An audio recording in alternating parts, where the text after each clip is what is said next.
Magandang umaga sa lahat. Welcome po kayo sa ating gawain sa umagang ito. Maraming salamat po sa inyo. Shout out po sa bawat isa.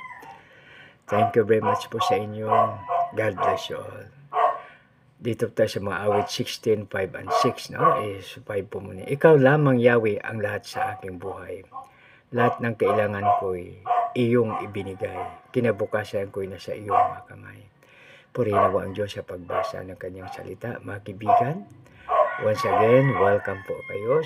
So, ang sabi dito, ikaw lamang, Yahweh, ang lahat sa aking buhay. No? So, ang ating Panginoon ay ating source sa lahat ng bagay.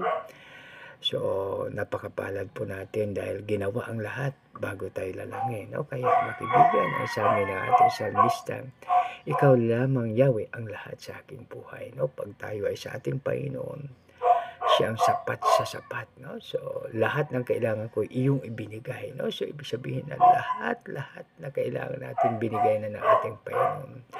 So, sa days of creation, day 1 to 5 na ginawa ng Panginoon para lahat sa atin.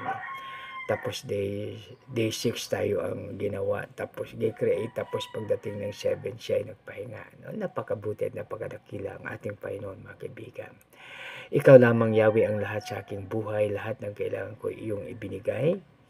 Kinabukasan ko'y nasa iyong makamay. Kaya mga kaibigan, wala po tayo dapat na stress life dahil tayo ang Panginoon. God holds the future, no? So everybody, ibig sabihin na kontrolado niya po ang lahat, no? Kaya hindi tayo dapat mag-worry.